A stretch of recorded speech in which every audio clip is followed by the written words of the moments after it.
Imagine uma época em que alimentar um gato preto ou colher ervas no quintal podia transformar uma vida comum em uma sentença de morte sob a acusação de bruxaria. Na Idade Média, a suspeita pairava como uma névoa densa, distorcendo a tos. Cotidianos em provas de pactos com o demônio. Esta é uma jornada por fatos históricos reais, onde paranoia religiosa, poder e cultura se entrelaçam. Desde julgamentos de bruxas até as ordens militares das cruzadas e os vibrantes cafés do Império Otomano, prepare-se para mergulhar nessa narrativa impactante, baseada em eventos documentados que moldaram séculos de humanidade. Compartilhe nos comentários suas experiências ou pensamentos sobre esses tempos sombrios e diga de onde você está assistindo. Acomode-se confortavelmente, diminua a iluminação e vamos começar essa narrativa envolvente no coração de uma vila medieval, onde o vento sussurrava entre as chaminés de pedra e o sino da igreja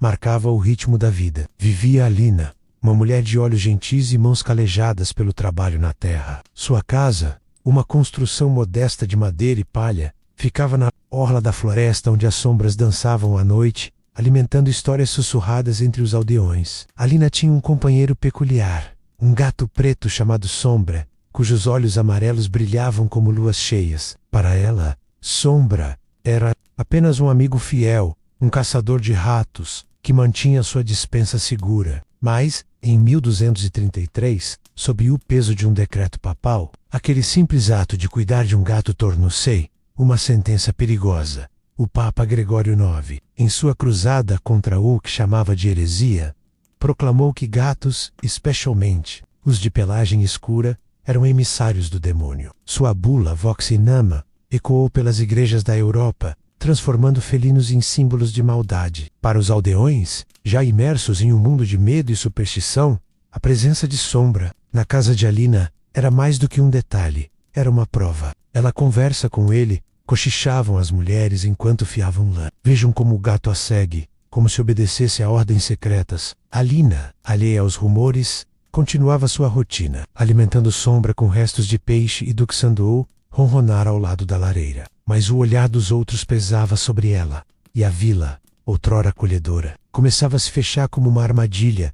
A paranoia não era nova. A Idade Média era um caldeirão de incertezas. Colheitas falhavam, doenças devastavam, e a igreja, com seu poder absoluto, oferecia explicações simples para o caos. O demônio, diziam os padres, estava em toda parte, e seus servos caminhavam entre os homens. Gatos, com sua natureza independente e olhos penetrantes, tornaram-se alvos fáceis. Em vilas como a de Alina, a matança de felinos tornou-se um ritual de purificação. Homens armados com porretes percorriam as ruas, enquanto crianças jogavam pedras nos animais que fugiam. Alina, escondendo Sombra em um canto de sua casa, ouvia os gritos dos gatos sendo mortos e sentia um frio na espinha. Ela sabia que o próximo passo seria apontar os humanos que ousavam protegê-los. Que ninguém na vila parecia perceber era o preço dessa loucura. Sem gatos, os ratos se multiplicaram, carregando pulgas que espalhavam a peste. A peste negra,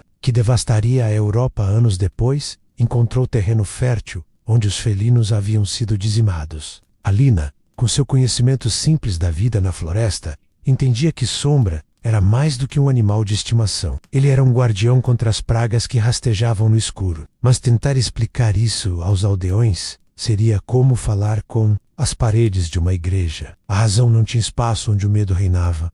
Os rumores sobre Alina cresceram como ervas daninhas. Um dia, enquanto ela colhia urtigas para um chá que aliviava dores, uma vizinha, Margaret, passou por ela com um olhar desconfiado. "O que fazes com essas plantas?" Alina perguntou, a voz carregada de insinuação. Alina sorriu, tentando apaziguar. "É só para o chá, Margaret. Ajuda com as dores do inverno." Mas Margaret já havia virado as costas murmurando para si mesma. Naquela noite, no calor da taverna, as palavras de Margaret ganharam vida própria. "Ela colhe ervas à luz da lua", disse um homem, os olhos arregalados. "E aquele gato preto, ele a segue como um demônio." A vila, pequena e claustrofóbica, tornou-se um palco de sussurros. Cada movimento de Alina era observado. A forma como ela acendia sua lareira, o jeito como caminhava sozinha ao entardecer. Até mesmo o som de sua risada que, antes encantava, agora parecia um convite ao perigo. A igreja local, liderada pelo padre Anselmo, um homem de rosto severo e fé inabalável, começou a pregar sobre a necessidade de purificar a vila. O demônio se esconde nos detalhes, ele dizia, apontando para as casas onde gatos ainda rondavam. Alina, com sua simplicidade, não podia imaginar que estava no centro de uma tempestade que se formava. Um evento mudou tudo. Uma criança da vila, filha de um ferreiro, caiu doente com febre alta. Alina, movida por compaixão, levou à família um emplastro feito de ervas que aprendera com sua avó. A criança se recuperou em poucos dias, mas o alívio da família durou pouco. O padre Anselmo, ao saber do ocorrido, declarou que a cura era antinatural. Ninguém se recupera tão rápido sem a intervenção do maligno. Ele anunciou durante a missa, seu dedo apontado para o céu, como se convocasse o próprio julgamento divino. Os olhos da vila se voltaram para Alina, e o peso da acusação começou a tomar forma. Enquanto isso, na floresta, Alina encontrava refúgio. Sentada sob um carvalho, com sombra enroscado em seu colo, ela pensava nas histórias de sua avó, que falava de tempos em que as mulheres que conheciam as ervas eram respeitadas. Mas aqueles dias estavam mortos, enterrados sob o peso da cruz e da espada. Ela sabia que a vila não a perdoaria por ser quem era. Uma mulher que amava seu gato, que colhia ervas, que vivia à margem do que chamavam de normal. A suspeita, como uma semente, havia sido plantada, e suas raízes já se espalhavam. Naquela noite, enquanto a lua cheia iluminava o céu, Alina ouviu batidas em sua porta. O som era firme, insistente, carregado de propósito. Sombra ergueu a cabeça, seus olhos brilhando na penumbra. Ela segurou o gato contra o peito, o coração acelerado, sabendo que o que quer que viesse a seguir não seria apenas uma visita. A sombra da suspeita, agora, tinha um rosto, e ele estava à sua porta. As batidas na porta de Alina ecoaram na noite, cada uma mais pesada que a anterior. Ela segurou Sombra com mais força, o coração disparado, enquanto o gato, alheio ao perigo, ronronava suavemente. Do lado do forá, a voz do padre Anselmo cortou o silêncio.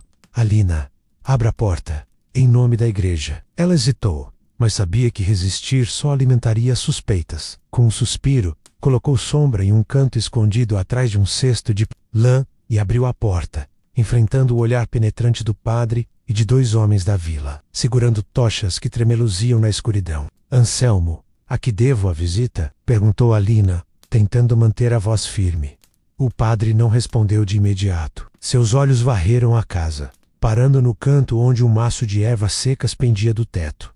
O que fazes com essas plantas? Ele questionou, apontando como se as ervas fossem uma arma. Alina explicou calmamente que eram apenas para chás e emplastros, aprendidos com sua avó para aliviar dores e febres. Mas o padre não parecia ouvir. Conhecimento demais, Alina, disse. Ele pode ser um presente do demônio. Os homens atrás dele murmuraram em concordância, e ela sentiu o peso de suas palavras, como uma pedra no peito.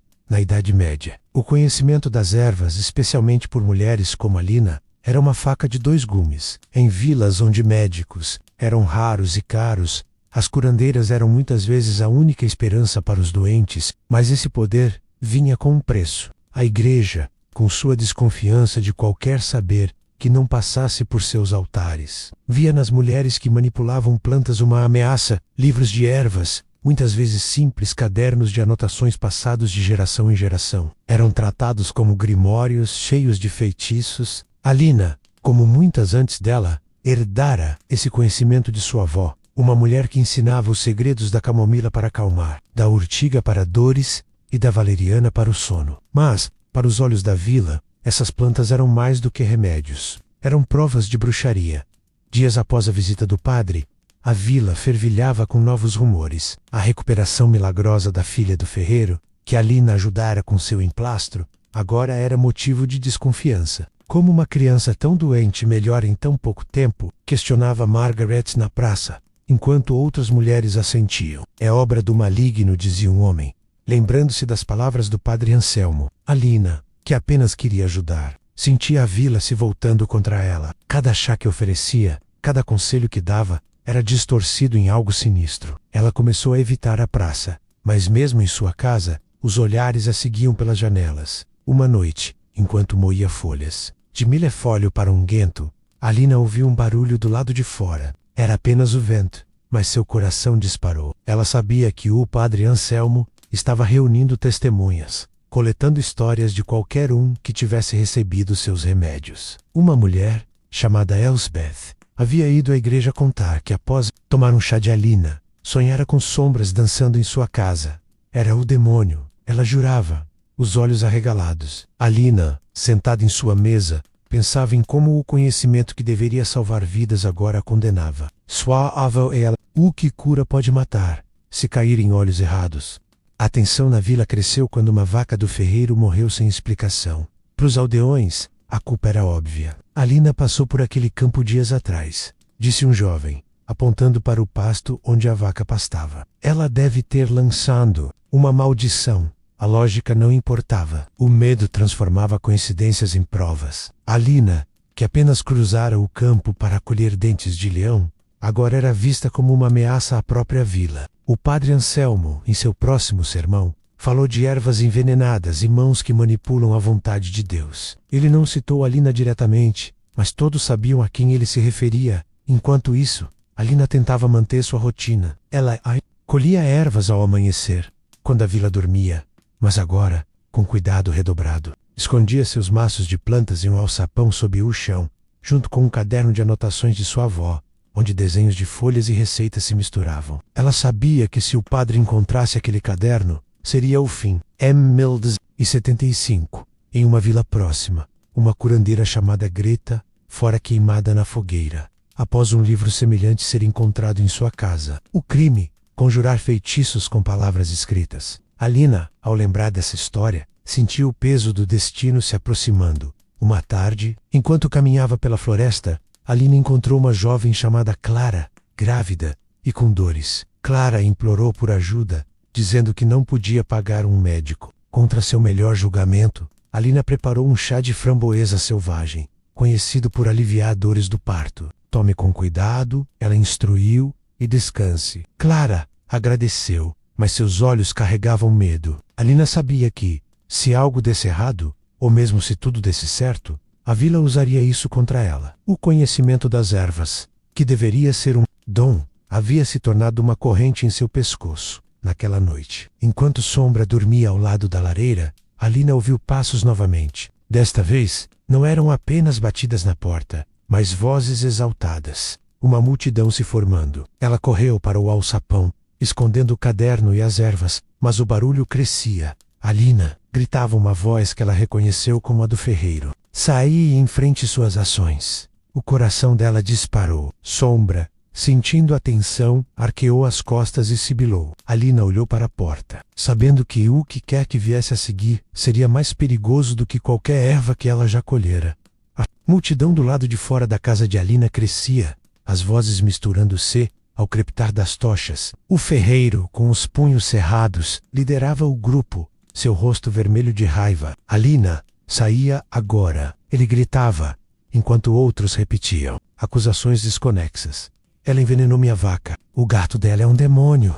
Ela murmura feitiços. Alina, ainda segurando Sombra, tentou acalmar a respiração. Ela sabia que abrir a porta poderia ser seu fim, mas ficar escondida só confirmaria as suspeitas. Com um último olhar para o gato, que agora se escondia sob a mesa, ela abriu a porta, enfrentando a turba com a cabeça erguida. Anselmo, ferreiro, o que querem de mim? Perguntou, a voz tremendo, mas firme. O padre Anselmo deu um passo à frente, segurando uma cruz de madeira como se fosse uma espada. Alina, foste vista usando a mão do pecado, ele declarou, apontando para a mão esquerda dela, que segurava a maçaneta. A multidão murmurou, alguns recuando como se a mão de Alina pudesse conjurar algo maligno ali mesmo. Ela franziu a testa, confusa. Minha mão, uso as duas, como qualquer um. Mas o padre balançou a cabeça. A mão esquerda é a marca do caos, do demônio. Não negues. Todos te viram. Na Idade Média, ser canhoto era mais do que uma peculiaridade. Era uma afronta à ordem divina. A palavra latina para esquerda, sinister, carregava um peso sombrio, associada a engano, magia e desordem. A igreja, obcecada por símbolos, via na mão direita o caminho da retidão, enquanto a esquerda era o domínio do maligno. Crianças canhotas. eram forçadas a usar a mão direita, muitas vezes com castigos físicos, e adultos que insistiam em sua natureza eram vigiados de perto. Para Alina, que sempre usara a mão esquerda para colher ervas ou escrever no caderno de sua avó, isso nunca fora um problema. Até agora, os aldeões começaram a listar momentos em que notaram sua peculiaridade. Margaret, a vizinha que a vira colhendo urtigas, disse. Ela segurava as ervas com a mão esquerda, como se estivesse conjurando algo. Outro homem, um padeiro, acrescentou. Eu havia alimentar aquele gato preto com a mão errada. Não é natural. Alina tentou explicar que ser canhota era apenas parte de quem ela era, mas suas palavras eram abafadas pelos gritos. O padre Anselmo ergueu a mão, pedindo silêncio. A mão esquerda é a ferramenta do demônio, ele proclamou. E junto com tuas ervas e teu gato, é prova suficiente para um julgamento. Alina sentiu o chão tremer sob seus pés, ou um julgamento. Ela ouvira histórias de mulheres arrastadas para tribunais eclesiásticos, onde a verdade era moldada pelo medo e pela fé cega. Em 1261, uma mulher chamada Beatrice, de uma vila próxima, fora acusada de bruxaria por ser canhota e ter curado um doente com um emplastro. Ela não sobrevivera ao interrogatório. Alina sabia que se fosse levada, suas chances eram mínimas, mas fugir também não era uma opção. A floresta era vasta, mas a vila a encontraria, e a culpa seria selada naquela noite. Após a multidão se dispersar com a promessa do padre de investigar, Alina trancou a porta e sentou-se ao lado da sombra, sentindo sua angústia, subiu em seu colo, e ela o acariciou com a mão esquerda, quase desafiando o mundo lá fora. Ela pensava em como algo tão simples, tão natural, podia ser distorcido em algo maligno. Sua avó, também canhota, nunca escondera quem era, mas aqueles eram tempos diferentes, antes que a igreja transformasse cada detalhe da vida em um campo de batalha espiritual. Os dias seguintes foram de um silêncio tenso. Alina evitava sair, mas a vila não a deixava em paz. Crianças jogavam pedras em sua janela, e os adultos a encaravam quando ela se aventurava até o poço. Até Clara, a jovem grávida que Alina ajudara, agora hesitava em falar com ela. O padre disse que tua mão esquerda é amaldiçoada, Clara confessou, baixando os olhos. Não sei mais o que pensar. Alina, magoada, mas compreendendo o medo da jovem, apenas assentiu e voltou para casa. Ela sabia que o isolamento era parte do plano. Quanto mais sozinha estivesse, mais fácil seria condená-la. Uma noite, enquanto escrevia em seu caderno com a mão esquerda, Alina ouviu um sermão vindo. O padre Anselmo falava sobre a ordem divina, e como qualquer desvio, por menor que fosse, era um convite ao caos. Ele citou passagens da Bíblia, distorcendo-as para justificar sua cruzada contra os canhotos. Alina, ouvindo de longe, sentiu uma raiva silenciosa. Ela não era uma herege, não era uma bruxa, era apenas uma mulher que usava a mão que lhe era natural, que colhia ervas para ajudar, que amava seu gato. Mas, para a vila, esses detalhes eram suficientes para pintá-la como uma ameaça. A tensão alcançou um novo pico, quando uma tempestade assolou a vila. Telhados foram arrancados, e o riacho transborda, inundando plantações. Na manhã seguinte, o padre Anselmo reuniu os aldeões na praça. Isto é um sinal, ele exclamou. A mão esquerda de Alina trouxe o caos sobre nós. A multidão, assustada e exausta, assentiu, alguns gritando por justiça. Alina, escondida em casa, ouviu os clamores e soube que o tempo estava se esgotando. Ela olhou para seu caderno, para as ervas escondidas, para a sombra, e pensou em fugir. Mas, para onde? A floresta era perigosa, e as vilas vizinhas eram tão supersticiosas quanto a sua. Enquanto a chuva caía lá fora, Alina tomou uma decisão. Ela não podia mais se esconder. Se a vila queria um julgamento, ela enfrentaria as acusações. Mas, antes, precisava proteger o que restava de sua vida. Sombra, seu caderno, suas ervas. Ela começou a planejar, movida por uma mistura de medo e determinação. Na escuridão de sua casa, com a mão esquerda escrevendo rapidamente, ela traçava um caminho que poderia salvá-la ou condená-la de vez. Na penumbra de sua casa, com a chuva batendo insistentemente no telhado de palha, Alina traçava linhas. No caderno com a mão esquerda, o carvão riscando o papel como se fosse uma extensão de sua determinação. Ela planejava uma fuga discreta, talvez ao amanhecer, levando apenas sombra e o essencial. Mas enquanto escrevia, murmurava para si mesma, palavras baixas que ecoavam no silêncio. Para o norte, pela trilha da floresta. Evite a estrada principal. Sombra, enrolado aos seus pés, ergueu a cabeça e miou suavemente, como se respondesse. Alina sorriu, inclinando-se para acariciar o gato. Sim, meu amigo, iremos juntos, ela sussurrou, sem perceber que,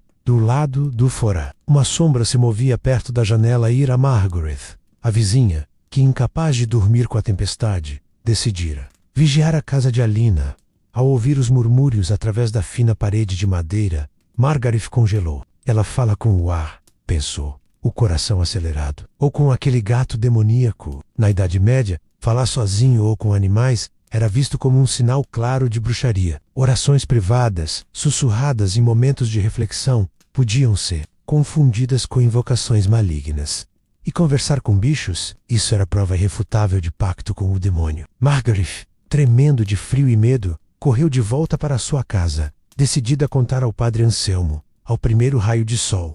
Pela manhã, com o céu ainda cinzento, Margaret bateu à porta da igreja. O padre Anselmo, que mal dormira pensando em Alina, ouviu a história com olhos brilhantes. Murmúrios na noite, conversas com o gato, ele assentiu, como se isso confirmasse todas as suas suspeitas. É assim que as bruxas tecem suas maldições, explicou a Margaret. Palavras ao vento, que o demônio carrega para fazer o mal. Ele lembrou de casos que ouvira em seminários. Em 1242, uma mulher em uma vila francesa fora executada por ser ouvida sussurrando para seu cachorro, acusada de ordenar ataques invisíveis. Anselmo via em Alina o mesmo padrão. A mão esquerda, as ervas, o gato, e agora os murmúrios. Enquanto isso, Alina, alheia à nova acusação, preparava sua fuga. Ela murmurava instruções para si mesma enquanto arrumava uma sacola. Leve pão, água, o caderno. Sombra, fiquei. O gato, como sempre, respondia com ronrons e miados. O que para Alina era apenas companhia. Ela crescera falando com animais na floresta. Um hábito inofensivo aprendido com sua avó, que dizia que as criaturas entendiam mais do que os homens. Mas, em uma época onde a paranoia religiosa transformava o cotidiano em pecado, esses diálogos eram perigosos. Padres pregavam que animais eram mudos por vontade divina, e qualquer um que os falasse estava invocando espíritos. A vila, já agitada pela tempestade, fervilhava com a notícia espalhada por Margaret. No poço, mulheres cochichavam. Eu a ouvi uma vez, falando sozinha no jardim. Parecia uma oração. Mas quem ora para as plantas? Um homem, o padeiro, acrescentou. E com o gato, ele mia de volta, como se entendessem um ao outro. O Meadowsay espalhava como fumaça, e logo o padre Anselmo convocou uma reunião na praça. Irmãos, ele anunciou, a voz ecoando entre as casas molhadas. A bruxa entre nós tece maldições com palavras sussurradas. Ela fala com o invisível, com o demônio disfarçado de animal. A multidão murmurou em aprovação ao ganzorrendo. Para a casa de Alina com ódio. Alina, ouvindo o sermão de dentro de casa, sentiu um calafrio. Ela não murmurava feitiços. Eram apenas pensamentos em voz alta, um jeito de organizar a mente em tempos difíceis. Mas explicar isso seria inútil. Ela acelerou os preparativos, sussurrando para a sombra. Vamos embora, antes que venham. O gato, sentindo a urgência, seguiu-a de perto. Na Idade Média, exemplos abundavam. Em 1287, um homem em Inglaterra fora torturado por ser ouvido conversando com corvos, acusado de prever desastres através deles. Alina sabia que sua inocência não a protegeria. O medo da vila era mais forte que a razão, enquanto empacotava ervas secas. Alina lembrou de uma história que sua avó contara. Uma curandeira que, solitária, falava com as estrelas para encontrar paz. Ela fora queimada viva, quando vizinhos... Ei, as palavras são armas, a avó dizia. Use-as com cuidado. Alina agora entendia. Seus murmúrios, que a ajudavam a lidar com o isolamento, eram vistos como ameaças. Ela parou por um momento, olhando para a sombra. O que faremos, amigo? Sussurrou, e o gato piscou, como se compreendesse. A tarde trouxe mais tensão. Clara, a jovem grávida, apareceu à porta de Alina, o rosto pálido. Alina ouviu os rumores. Dizem que tu falas com demônios. Alina, surpresa, negou, mas Clara insistiu. Eu mesma te ouvi uma vez, murmurando no bosque. Era verdade. Alina falava sozinha durante caminhadas, processando pensamentos, mas Clara, influenciada pelo padre, via maldade. Tenho medo pelo meu bebê, disse Clara, tocando a barriga. Alina, magoada, ofereceu um chá calmante, mas Clara recusou e foi embora, deixando Alina mais isolada. Com o entardecer, Alina decidiu partir naquela noite, murmurando um plano final para si mesma, pela trilha a oeste. Evite o rio inchado. Ela alimentou sombra e esperou a escuridão. Mas o padre Anselmo agia rápido. Ele enviou 2 homens para vigiar a casa. E um deles, escondido, ouviu seus sussurros. Ela está conjurando algo, relatou ao voltar. Anselmo, convencido, planejou prendê-la ao amanhecer. Suas palavras ao invisível selam seu destino, declarou. Alina, sentindo olhos sobre si, parou de murmurar. Ela sentou-se em silêncio, sombra no colo, e pensou em como o simples ato de falar consigo mesma a condenara ainda mais. Na quietude, ouviu vozes distantes da vila, discutindo seu pecado. Ela sabia que a fuga era sua única chance, mas com vigilantes do lado de fora, o plano complicava. Respirando fundo, ela sussurrou uma última vez para a sombra. Fique forte, vamos tentar. O gato ronronou, e Alina esperou o momento certo. O coração batendo como um tambor na noite. Enquanto a lua subia, um barulho na porta alertou. Não, eram batidas, mas algo mais sutil. Alguém tentando forçar a tranca. Alina se levantou, pegando uma faca de cozinha, e sussurrou para o ar. Quem está aí? A resposta veio em forma de empurrão, e a porta rangeu. O invisível agora tinha forma, e o confronto se aproximava. A porta rangeu sob a pressão, e Alina, com a faca na mão, deu um passo para trás, os olhos fixos na entrada, que começava a ceder. Do lado de fora, uma voz familiar ecoou, baixa e urgente. Alina, sou eu, Clara. Deixe-me entrar. Rápido. Surpresa, Alina hesitou por um momento, mas o tom desesperado de Clara a fez baixar a arma e puxar a tranca. Clara entrou tropeçando, o rosto molhado pela chuva, os olhos arregalados de medo. Eles estão vindo, sussurrou ela, fechando a porta atrás de si. O padre reuniu os homens. Dizem que teus murmúrios são maldições, e agora falam de teu isolamento como prova de que evitas a luz de Deus. Alina sentiu um nó na garganta. Seu comportamento social, sempre reservado, agora era distorcido em algo sinistro. Na Idade Média, ser solitário demais ou amigável em excesso podia ser fatal. Mulheres como Alina, que viviam à margem da vila, eram vistas com desconfiança. Por que ela não participava das festas da colheita? Por que ria sozinha no jardim? Até mesmo laços familiares fracos eram interpretados como rejeição à comunidade divina. Clara, ainda ofegante, continuou. Margaret disse que tu és muito solitária, que evitas as missas, e quando és amigável como comigo, é para enfeitiçar. Alina balançou a cabeça, incrédula. Ela ajudara Clara, por bondade, mas, agora isso, era visto como manipulação. A vila sempre escrutinara comportamentos sociais, festivais, onde risadas ecoavam e danças uniam as pessoas. Podiam virar armadilhas se alguém risse alto demais ou dançasse com graça excessiva. Alina lembrava de uma festa anos atrás, onde rira com amigas, mas um homem a acusara de riso demoníaco. Desde então, ela se afastara, preferindo a solidão da floresta. Mas isso só piorara as coisas. Ser diferente é perigoso, sua avó advertera. Em 1293, uma mulher chamada Isolde fora acusada de bruxaria, por ser muito solitária, evitando casamentos e festas. Cuimeda viva, sua história ecoava nas vilas. Clara, tocando a barriga, sento-sei, ao lado da lareira. Eu não acredito neles, Alina. Teu chá me ajudou, mas o padre diz que tua solidão é pacto com sombras. Alina, guardando a faca, assentiu. Ela sabia que sua preferência pela paz era mal interpretada. Vizinhos como Margaret sempre inocentra das fofocas viam na solitude de Alina algo ameaçador. Eles dizem que tu és muito amigável com animais, mas fria com pessoas. Clara acrescentou. Alina suspirou. Seu amor por sombra era genuíno, mas a vila via isso como rejeição aos humanos, um sinal de aliança com o maligno. Enquanto a chuva diminuía, Alina e Clara planejavam. Preciso fugir, disse Alina. Clara ofereceu ajuda. Meu marido tem um cavalo. Posso distraí-los, mas o risco era alto. Clara, grávida, podia ser acusada de cumplicidade. Na Idade Média, laços familiares e amizades eram examinados. Ser amiga de uma suspeita podia manchar alguém. Clara arriscava tudo. Por que perguntou Alina. Clara sorriu fracamente. Porque tu me ajudaste.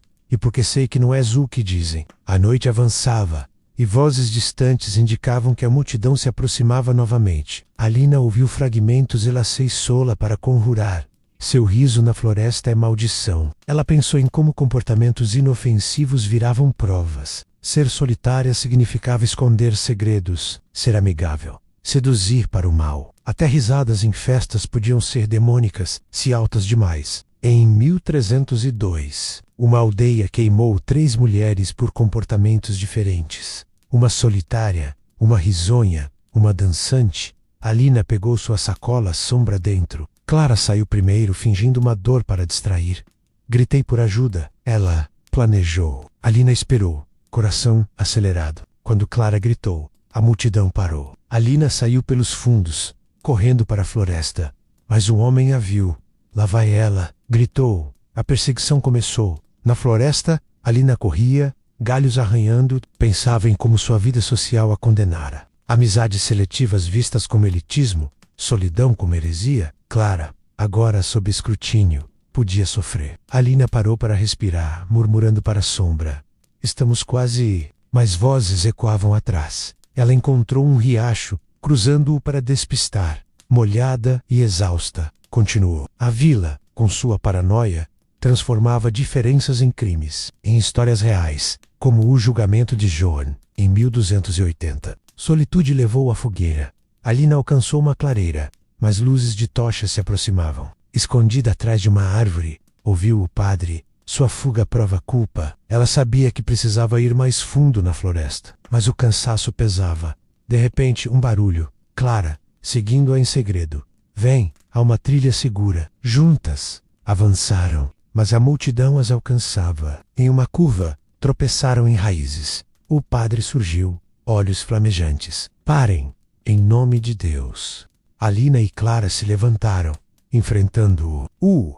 Que queres, Anselmo? Perguntou Alina. Ele apontou. Tua solidão, teus amigos animais, tudo prova bruxaria. Clara defendeu. Ela é boa, mas a multidão murmurava. Uma discussão surgiu. Alguns duvidavam, influenciados por Clara, mas o padre insistia. Alina, vendo uma chance, falou. Minha solidão é paz, não mal. Mas Anselmo ordenou. Prendam-nas. Na luta, Alina escapou, mas Clara foi pega. Correndo, Alina ouvia gritos. Culpa a consume, a sua amizade condenara Clara. Mais fundo na floresta, Alina parou, chorando. Sombra miou, consolando. Ela precisava salvar Clara, mas como? Planejando voltar disfarçada, continuou, sabendo que comportamentos sociais ainda a perseguiam. A noite escurecia e novo som. Lobos uvando. Alina acelerou, mas tropeçou, caindo em um buraco. Dor no tornozelo. Incapaz de andar, chamou por ajuda, mas só o silêncio respondeu. Enquanto esperava, pensou em como a vila distorcia tudo. Risos, amizades, solitude. Em fatos históricos, como a caça às bruxas em 1315, diferenças sociais levaram a mortes. Alina ouviu passos. Esperando o pior, viu uma figura emergir. Não o padre, mas um estranho, um viajante. Precisa de ajuda? Ele perguntou. A figura do viajante emergiu das sombras da floresta. Sua silhueta alta e encapuzada contra o luar, filtrado pelas folhas. Ele estendeu a mão, os olhos examinando Alina com uma mistura de curiosidade e preocupação. Você está ferida, disse ele. A voz rouca, mas gentil, com um sotaque que sugeria terras distantes. Alina, ainda no buraco, com o tornozelo latejando de dor, hesitou. Confiar em estranhos era arriscado, especialmente agora. Mas a alternativa era pior. A multidão da vila podia aparecer a qualquer momento. Sombra, dentro da sacola, miou baixinho, como se aprovando. Sim, torci o pé, respondeu Alina, aceitando a mão dele. O homem, que se apresentou como Elias, um mercador itinerante de ervas e especiarias, ajudou-a a sair do buraco. Ele examinou o tornozelo com mãos experientes, murmurando algo sabra. Inchaço. Precisa de repouso e um emplastro, disse, tirando de sua bolsa folhas secas que Alina reconheceu como arnica. Ela sorriu, apesar da dor. Ali estava alguém que entendia o poder das ervas. Não as temia. Enquanto ele preparava o remédio, Elias perguntou sobre sua fuga. Alina contou parte da história. As acusações, o gato, os murmúrios, sem mencionar Clara. Elias assentiu, os olhos sombrios. Conheço esses medos. Sou de uma terra onde parteiras como você são honradas, não caçadas. Parteiras. A palavra ecoou na mente de Alina. Ela não era exatamente mas ajudar em partos, usando ervas para aliviar dores e garantir nascimentos seguros. Sua avó fora uma parteira respeitada, ensinando-a os segredos. Chás de framboesa para fortalecer o útero, óleo de lavanda para acalmar, mas na vila, esse conhecimento era perigoso. Independentemente do resultado, as parteiras eram acusadas. Se o bebê morria, era maldição. Se vivia, era pacto com o demônio. Alina lembrava de um parto anos atrás, onde salvaram uma mãe e seu filho com um emplastro de ervas. A família agradecera, mas o padre sussurrara sobre interferência divina. Elias, aplicando o emplastro, contou sua própria história. Ele viera do sul, onde parteiras usavam ervas livremente, mas mesmo lá, a igreja se intrometia. É 1324, disse ele. Uma parteira chamada Maria foi queimada por curar uma nobre, com ervas que funcionavam demais. O bebê nasceu forte, mas o padre viu milagre falso. Alina sentiu, a dor no tornozelo diminuindo. Ela pensou em Clara, grávida e agora prisioneira por ajudá-la. Tenho uma amiga, confessou Alina. Ela está grávida e me ajudou. Agora, está em perigo por minha causa. Elias franziu a testa. Então, precisamos resgatá-la. Alina olhou para ele, surpresa. Por que um estranho ajudaria? Mas Elias explicou. Sua irmã fora uma parteira acusada, morta anos antes. Não deixo outra sofrer o mesmo. Juntos, eles planejaram. Elias conhecia trilhas secretas, e com o tornozelo tratado, Alina podia mancar. Eles voltariam à vila ao amanhecer, disfarçados. Sombra, saindo da sacola, farejou Elias, aprovando enquanto caminhavam lentamente pela floresta. Alina refletia sobre o risco das parteiras. Na Idade Média, o nascimento era um mistério divino, e mulheres que o facilitavam eram vistas como rivais de Deus. Ervas como a artemísia, usada para induzir contrações, eram tratadas como poções mágicas. Se o parto ia mal, a culpa era da parteira, se bem, era suspeito. Em fatos históricos como o caso de Agnes, em 1298, uma parteira fora torturada por usar ervas em um parto gemelar bem-sucedido, acusado de multiplicar almas sem permissão divina. Chegando à orla da floresta, eles viram a vila adormecida, fumaça subindo das chaminés. Elias emprestou um manto para Alina se disfarçar como sua assistente. Fingiremos ser mercadores, disse. Entraram pela estrada principal. O sol nascendo. A praça estava vazia, mas vozes vinham da igreja. Alina ouviu o padre Anselmo pregando sobre bruxas que roubam almas de nascimentos. Eles se aproximaram da casa de Clara, mas guardas menos aldeões armados vigiavam. Elias distraiu um com conversa sobre ervas, enquanto Alina esgueirava-se. Para dentro, Clara estava no quarto, amarrada, o rosto pálido. Alina, sussurrou ela, aliviada. Eles dizem que sou cúmplice. Alina desmarua, notando a barriga maior. Seu bebê. As dores começaram. Clara assentiu, gemendo. O parto estava próximo. Pânico tomou Alina. Ali no meio da fuga, Clara entrava em trabalho de parto. Preciso de ervas, disse Alina, lembrando o chá de framboesa, mas sua sacola tinha pouco. Elias entrando, trouxe mais de sua bolsa. Use isso, disse, entregando folhas. Alina preparou o chá, acalmando Clara. Respira, amiga. Eu sei o que fazer. Mas o risco era imenso. Se o bebê nascesse ali e algo saísse errado, seriam condenadas duplamente. Enquanto Clara gemia, Alina aplicava pressão com ervas, murmurando encorajamentos. Elias vigiava a porta. Na Idade Média, partos eram campos, minados para parteiras. Ervas como a valeriana aliviavam, mas eram vistas como feitiços. Se o bebê chorava forte, era bom. Se fraco, maldição. Alina suava, guiando Clara. Empurre agora, instruiu. Horas se passaram. O sol alto. O bebê veio ao mundo corando alto. Um menino saudável. Clara chorou de alegria, mas Alina sabia, o choro atrairia atenção. Elias alertou. Eles vêm. Vozes lá fora. O padre gritando. Onde está a bruxa? Eles embrulharam o bebê, ajudando Clara a se levantar. Mas ela estava fraca. Vão sem mim, disse Clara. Alina negou. Não te deixo. Elias carregou Clara. Alina com o bebê e Sombra. Correndo para a floresta, a multidão o seguia. O padre gritava. Ela roubou uma alma. A parteira do demônio. Alina, mancando, pensava em como seu conhecimento salvara vidas, mas a condenava a neles. Alcançaram a floresta, mas o tornozelo de Alina cedeu novamente. Caindo, ouviu os perseguidores próximos. Elias parou, enfrentando-os. Parem, gritou. Mas o padre avançava, cruz na mão. No caos, Alina segurou o bebê, Clara gemendo. Uma flecha voou, não deles, mas de bandidos na floresta. Confusão reinou. Alina rastejou para a cobertura, o coração disparado. O nascimento sombrio salvara uma vida, mas atraíra mais perigo, enquanto tiros ecoavam. Não, eram gritos. Alina planejava o próximo movimento.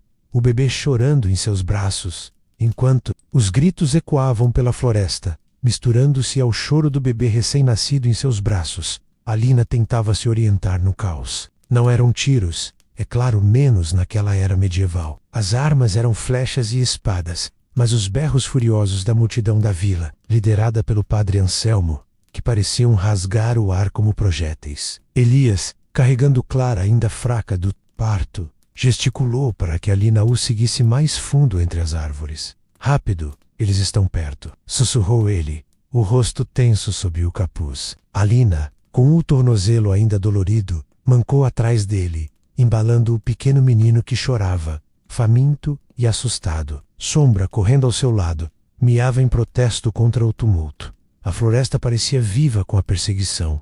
Galhos estalava, sob pés apressados, e vozes distantes gritavam acusações. Ela controla o tempo. Vejam a tempestade que trouxe sobre nós, berrava o padre Anselmo, sua voz carregada de fanatismo. Alina franziu a testa, confusa. Tempestade, o céu estava claro momentos antes, mas agora nuvens escuras se acumulavam, rapidamente, como se o próprio céu respondesse às palavras do padre. Na Idade Média, eventos climáticos incomuns eram frequentemente atribuídos a bruxas. Secas, inundações, tempestades, tudo era culpa de alguém que ofendera Deus, ou pior, que manipulava as forças da natureza. Alina sabia disso. Sua avó contara histórias de mulheres acusadas de ordenhar nuvens para roubar chuva. Uma crença bizarra onde bruxas supostamente usavam cordas mágicas para extrair leite das nuvens, causando granizo ou enchentes. Enquanto corriam, gotas grossas começaram a cair,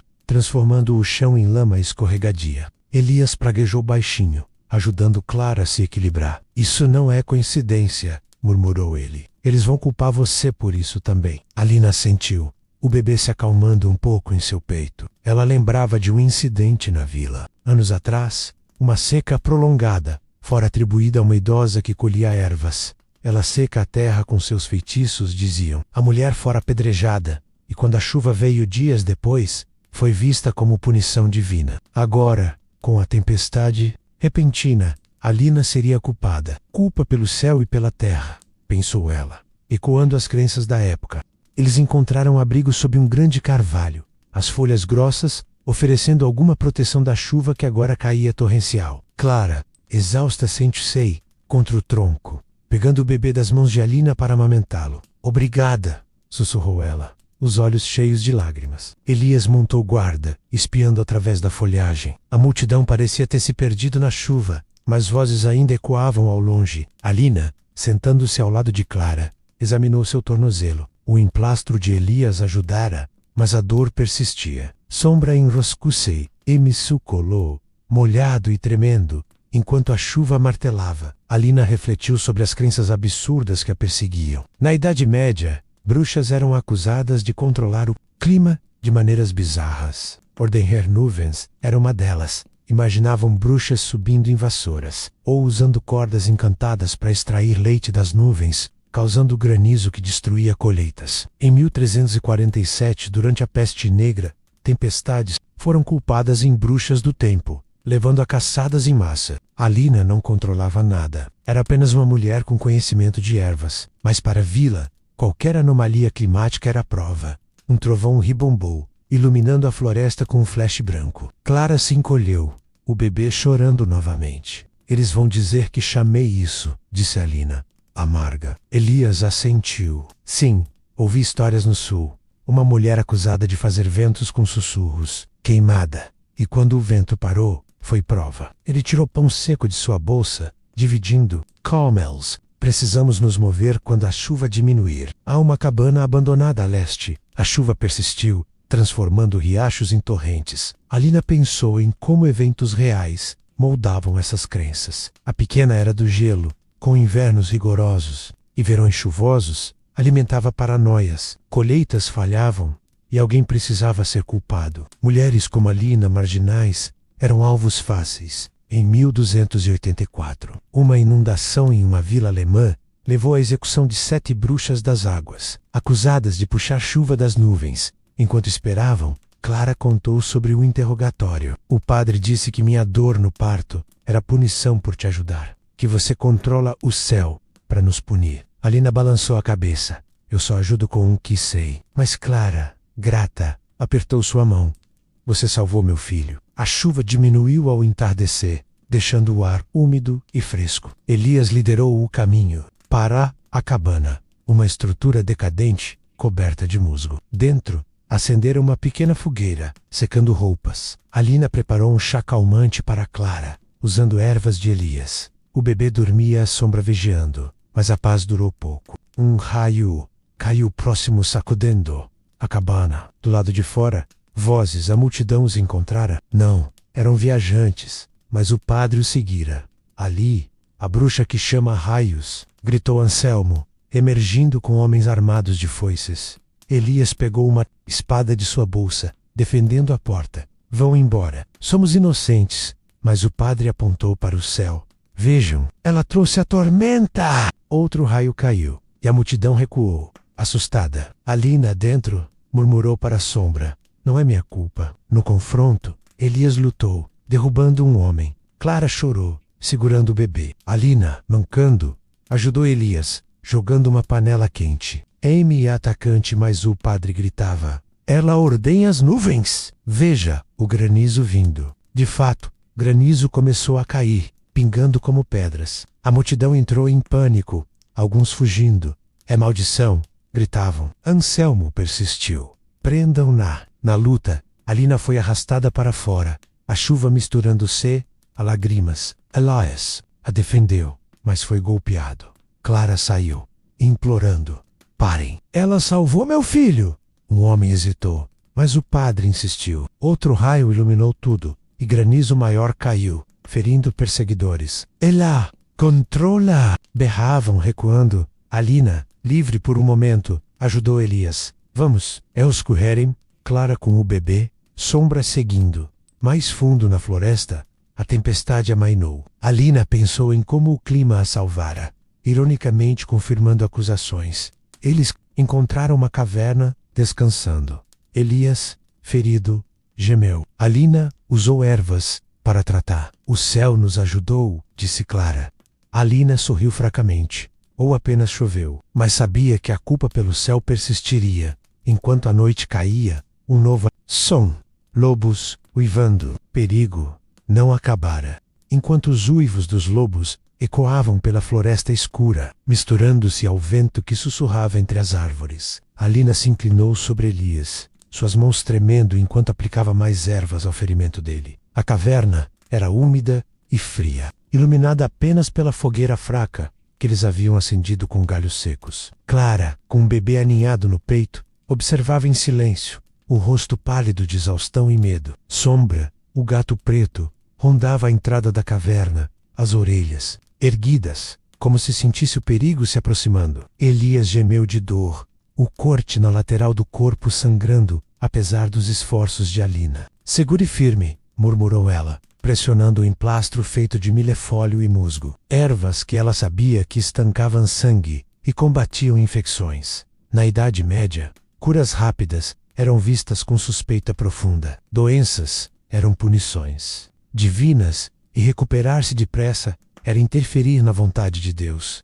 Alina aprendera isso da pior forma, anos antes. Ao curar a filha do ferreiro com um chá simples, a vila a acusara de magia negra. Agora, com Elias ferido, ela temia que qualquer melhora rápida o condenasse também. Se ele se recuperar logo, pensou ela, dirão que roubei a morte dele do anjo da guarda. Elias, ofegante, abriu os olhos. Você sabe o que faz, Alina? Não, pare.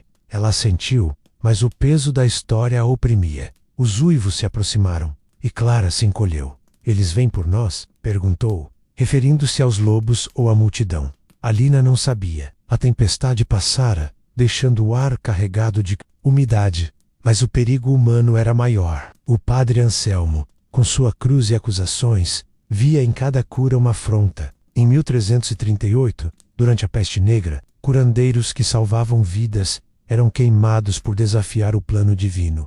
Alina misturava mais ervas, fervendo água na fogueira. Beba isso, disse a Elias, oferecendo um chá de casca, de salgueiro para a febre que começava. Horas se passaram na caverna, o fogo crepitando como único som, além dos uivos distantes. Elias adormeceu, o suor na testa diminuindo. Alina vigiava. Sombra ao seu lado. Clara, amamentando o bebê, contou mais sobre a vila. Depois do parto, o padre disse que o choro do meu filho era sinal de alma roubada, que sua cura rápida no nascimento era antinatural. Alina balançou a cabeça. Partos rápidos, ferimentos que cicatrizavam, febres que sumiam menos. Tudo era suspeito. A igreja pregava que sofrimento purificava, e alívio precoce era pacto com o demônio. Ao amanhecer, Elias acordou melhor. A cor voltara ao rosto, o ferimento menos inchado. Como é possível? Murmurou ele, tocando a bandagem. Alina, fracamente. As ervas funcionam, mas internamente, temia. Na Idade Média, recuperações milagrosas levavam a interrogatórios. Em 1299, um homem curado de lepra por uma curandeira foi acusado junto com ela de feitiçaria, pois só Deus curava assim. Elias se sentou, testando o corpo. Podemos nos mover agora. Eles saíram da caverna com cuidado, o sol filtrando pelas folhas. A floresta estava quieta, lobos sumidos. Alina apoiava Elias, Clara carregava o bebê. Sombra liderava, farejando o caminho. Eles miravam o norte, para terras onde Elias dizia que curandeiros eram tolerados. Mas passos ecoaram atrás.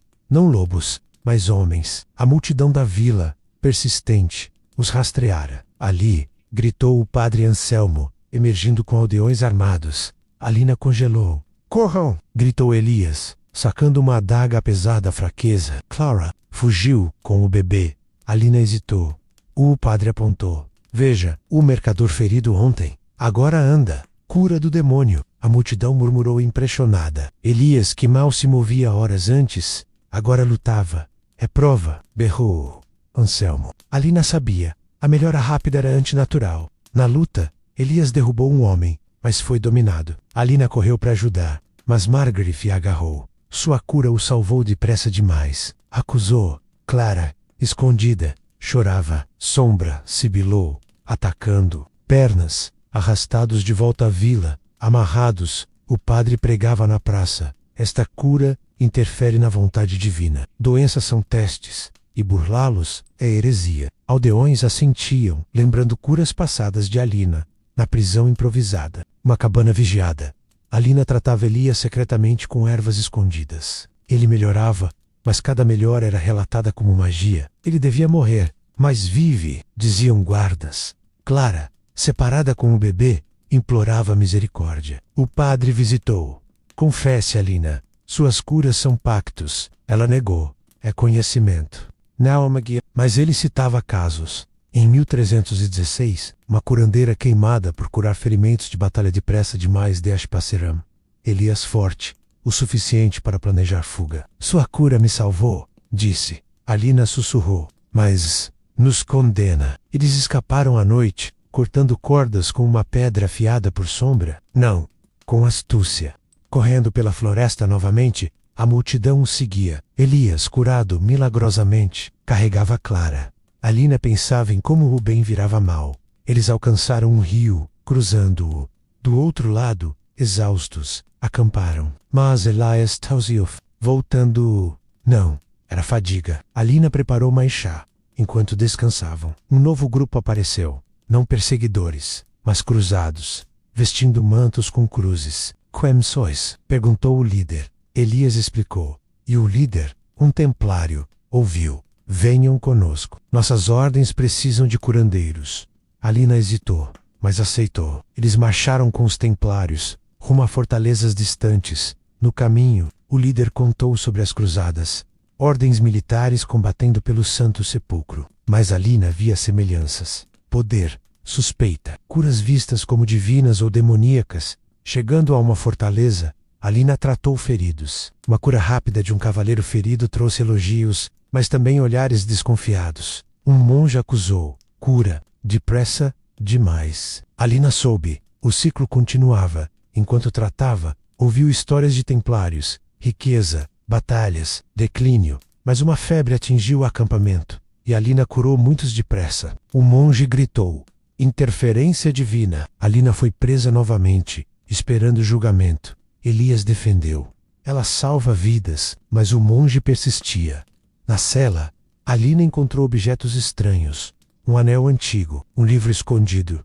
Examinando-os, pensou, esses itens a condenariam mais? Enquanto esperava, a porta rangeu. Alguém entrando. A porta da cela rangeu ao se abrir. O som ecoando pelas paredes úmidas de pedra, como um lamento antigo. Alina ergueu os olhos, o coração acelerado, esperando ver o monge acusador ou algum guarda severo dos templários. Em vez disso, uma figura encapuzada entrou rapidamente, fechando a porta atrás de si, com um clique suave. Era Elias, o rosto marcado pela fadiga, mas os olhos brilhando com determinação. Alina, graças aos céus, você está bem, sussurrou ele, aproximando-se. Ele carregava uma pequena trouxa, de onde tirou um pedaço de pão e uma flanela úmida. Eu subornei o guarda. Temos pouco tempo. Alina, ainda sentada no chão frio, guardou os objetos que examinava. Um anel antigo de metal retorcido, com uma pedra opaca que parecia pulsar levemente à luz fraca da tocha, e um livro encadernado, em couro desgastado, suas páginas amareladas cheias de símbolos que ela não compreendia. Ela os encontrara escondidos em uma fresta da parede da cela, talvez deixados por um prisioneiro anterior. Na Idade Média, possuir itens estranhos como esses era o suficiente para selar um destino sombrio. Joias incomuns, ferramentas esquisitas, ou livros misteriosos eram tratados como artefatos mágicos. Provas irrefutáveis de bruxaria. Alina sentiu um calafrio ao tocá-los. O anel, frio em sua mão, parecia carregar segredos que ela não queria desvendar. Obrigada, Elias, murmurou ela, aceitando o pão e limpando o rosto com a flanela. Mas e Clara? O bebê? Sombra? Elias assentiu, sentando-se ao seu lado. Eles estão seguros, escondidos em uma ala da fortaleza. Os templários não os notaram ainda, mas essa acusação de cura milagrosa é perigosa. O monge diz que você interfere no divino, e agora falam de objetos mágicos encontrados na cela. Alina olhou para os itens, que ela escondera debaixo da palha. Eu os achei aqui. Não são meus. Elias pegou o anel, examinando-o. Isso parece um selo antigo, talvez dos próprios templários. E o livro, símbolos alquímicos, se nos pegarem com isso, será o fim. Naquela fortaleza das cruzadas, onde os templários construíam muralhas inexpugnáveis e acumulavam riquezas de terras conquistadas. Objetos estranhos eram comuns, mas sempre sob suspeita. Os cavaleiros, com seus códigos de conduta rígidos, votos de pobreza, castidade e obediência, viam em itens incomuns ameaças ao seu poder. Em 1307, quando o rei Filipe IV pressionou pela dissolução dos templários, acusações de possessão de relíquias mágicas foram usadas como arma. Alina, uma forasteira, era um alvo fácil. Precisamos fugir, disse Elias. Mas primeiro, entenda isso. Os templários nasceram nas cruzadas para proteger peregrinos. Os hospitalários cuidavam dos doentes. Os teutônicos expandiam territórios. No norte, todos construíram fortalezas, acumularam ouro, lutaram batalhas sangrentas. Alina ouviu, mastigando o pão seco. Ela pensou em como sua jornada a levara até ali, da vila supersticiosa às cruzadas, onde poder e fé se entrelaçavam. Os templários, fundados em 1118, após a primeira cruzada, juravam defender Jerusalém. Seu código, inspirado em monges cistercienses, enfatizava disciplina, armaduras brancas com cruz vermelha batalhas como em Acre ou Hattin, mas a riqueza veio. Doações, bancos primitivos, terras na Europa. Os hospitalários, iniciados como ordem de caridade, evoluíram para guerreiros, construindo hospitais em Rhodes. Os teutônicos, alemães, conquistaram a Prússia, erguendo castelos como Malbork. Todos enfrentaram declínio. Templários dissolvidos em 1312, sob acusações de heresia e sodomia, orquestradas por Filipe IV para tomar seu ouro. Elias continuou, a voz baixa.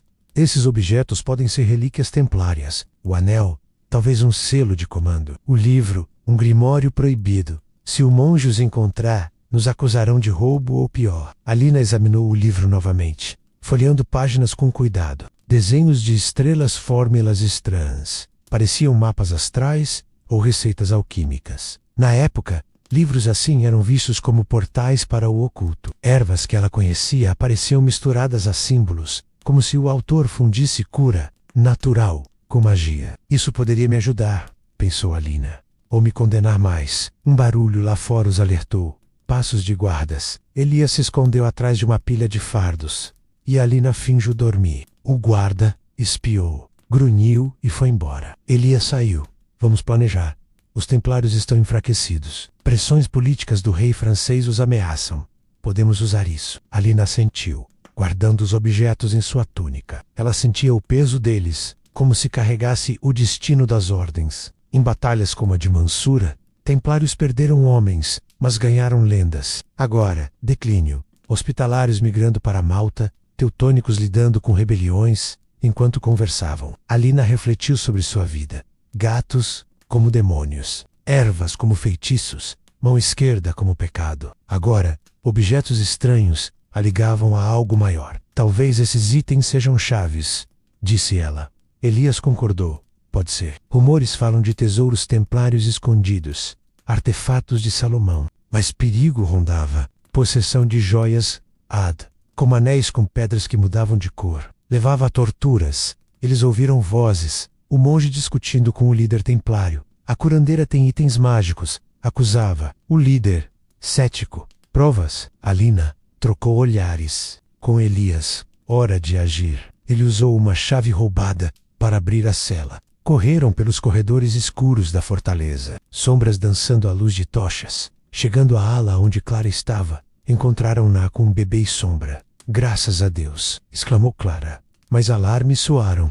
Guardas, alertados. Fugindo. Alina sentiu o anel esquentar em sua mão, como se vivo. O que é isso? Murmurou. Eles saíram pela muralha traseira, pulando para a mata. Atrás, templários montados os perseguiam. Eles pensam que roubamos relíquias, gritou Elias, correndo. Alina examinou o livro à luz da lua. Uma página mostrava um mapa. Talvez para um tesouro, mas era armadilha ou salvação? A perseguição intensificou, fletes voando. Eles se esconderam em uma ruína antiga, ofegantes. Alina abriu o livro. Símbolos brilhavam. Isso é magia? Perguntou Clara, assustada. Alina negou. É conhecimento, antigo. Mas dúvida crescia. Na transição para as ordens vaia paralelos, poder acumulado levando à queda. Enquanto esperavam, um novo som. Cascos distantes. Mas não templários? Otomanos? Não. Mercadores. Um grupo surgiu, mercadores otomanos, carregando café e especiarias. Ajuda? Perguntou o líder. Elias negociou. Sim, leve-nos. Eles subiram em carroças rumo ao leste. Na jornada, Alina guardou os objetos, pensando em como itens estranhos moldavam destinos. Como nas cruzadas, chegando a uma cidade otomana, o Ahá cheirava café. Aqui, nova vida, disse Elias. Mas sombras persistiam. O anel pulsava, como se chamando algo, enquanto se instalavam em uma coffee house. Alina sentiu olhos sobre si, enquanto o aroma forte e reconfortante do café se espalhava pelo ar da coffee house. Em Istambul, Alina sentou-se em um canto sombrio. O anel antigo, ainda pulsando levemente em sua mão, como se carregasse ecos de batalhas antigas. A cidade pulsava com vida. Mercadores negociando em vozes altas. Poetas recitando versos em mesas próximas. E o som de dados rolando em jogos de tabuleiro. Era o ano de 1554, e as primeiras coffee houses otomanas haviam se aberto em Istambul. transformando o café de uma bebida mística dos sufis e iemenitas em um pilar da vida urbana. Alina, agora longe da vila medieval que a perseguira, observava tudo com uma mistura de alívio e melancolia. Elias, ao seu lado, bebia devagar de uma xícara fumegante, enquanto Clara, com o bebê no colo e Sombra ronronando aos pés, sorria pela primeira vez em dias. A jornada os levara das fortalezas das cruzadas aos portos do Império Otomano, onde o declínio das ordens militares cristãs contrastava com o florescimento cultural muçulmano. Os templários, outrora poderosos, haviam sido dissolvidos em 1312 pelo Papa Clemente V, sob pressão do rei Filipe Intravenoso da França, que cobiçava sua riqueza acumulada em bancos e terras. Acusações de heresia, sodomia e idolatria, incluindo a posse de artefatos estranhos como o anel que Alina agora carregava menos, selaram seu fim. Muitos templários foram torturados e queimados, seus tesouros dispersos ou escondidos em lendas que perduravam. Alina tocou o anel, sentindo sua conexão com aquela história. Talvez fosse um selo templário, um resquício de seu código de honra, que misturava votos monásticos com proezas marciais nas batalhas de Jerusalém e Acre. Elias, recuperado graças às ervas de Alina, menos uma cura que ironicamente não atraíra suspeitas ali,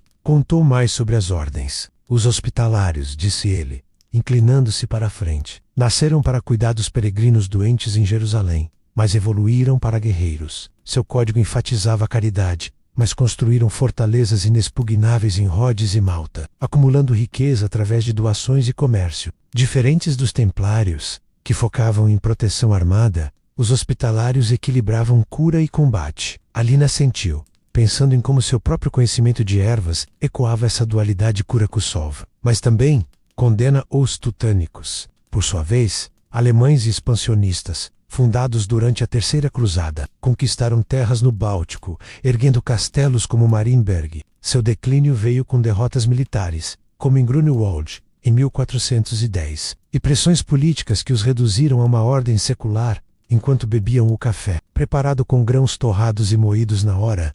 Alina refletia sobre contrast. O café, originário do Iêmen, no século XV, usado pelos sufis para vigílias espirituais, chegara a Istambul via mercadores. As coffee houses, chamadas kaverhane, tornaram-se centros de cultura, lugares para contos, poesia, xadrez e debates políticos. Mas nem ali a suspeita estava ausente. Sultões como Murad III temiam que discussões nessas casas fomentassem rebeliões, levando a proibições temporárias. Alina via paralelos com sua vida, o que nutre ervas, conhecimento, até mesmo uma bebida a menos pode ser visto como ameaça ao poder. Clara, embalando o bebê que agora dormia tranquilo, perguntou: "E agora? Ficamos aqui?" Alina olhou para o livro antigo, aberto discretamente em seu colo. Suas páginas revelavam mapas e símbolos que apontavam para tesouros templários escondidos, talvez em Chipre ou na França. "Talvez possamos usar isso para uma nova vida", respondeu ela. Elias concordou. As ordens caíram porque acumularam demais. Riqueza, poder, segredos. Os templários, com suas batalhas heróicas em Hattin, onde Saladino os derrotou, viram seu fim não em campo, mas em intrigas cortesãs. Ele descreveu como os teutônicos, após vitórias iniciais contra pagãos prussianos, enfrentaram rebeliões e a conversão forçada, que gerou ódio. Os hospitalários, sobrevivendo mais, migraram para Malta após perder Rhodes para os otomanos em 1522. Mantendo seu legado de cuidado armado na coffee house, um contador de histórias começou a narrar lendas das cruzadas. Cavaleiros em armaduras brilhantes, fortalezas sitiadas, o clanger de espadas. Alina ouvia, sentindo o peso histórico. Sua fuga ligara a isso tudo, do medo medieval de bruxas às guerras santas, onde ordens como os templários construíam impérios de fé e ouro. O declínio veio com inveja real. Filipe Intravenoso, endividado, acusou-os de rituais secretos, usando tortura para extrair confissões. Em 1314, o grão-mestre Jacques de Malay foi queimado, amaldiçoando o rei e o papa, menos uma maldição que se cumpriu com suas mortes precoces, enquanto o sol se punha, tingindo o Bósforo de laranja. Alina guardou o livro. "O café aqui une as pessoas", observou ela, vendo grupos debatendo política, rindo de anedotas. No Império Otomano, o café evoluiu de elixir sufista a bebida social, espalhando-se por Meca e Cairo, antes de Istambul. As coffee houses fomentavam arte, poesia persa, histórias de Nasruddin, jogos como backgammon, mas o Estado vigiava. Em 1577, o sultão Murad III fechou algumas, temendo sedição. Alina via nisso um eco de sua vila. O que liberta a mente assusta o poder. Elias, terminando sua xícara, sugeriu: usemos os artefatos para encontrar o tesouro templário. Pode nos dar liberdade. Alina hesitou, lembrando como objetos estranhos a condenaram, mas o anel, agora quente, parecia guiá-la. Eles saíram da coffee house, as ruas de Istambul vivas com lanternas e chamadas para oração. Common Handup, grande bazar. Alina pensou no surgimento das ordens templários fundados por Hugo de Payens, com regras de São Bernardo. Hospitalários evoluindo de hospício a ordem militar. Teutônicos inspirados nos primeiros, mas focados no norte.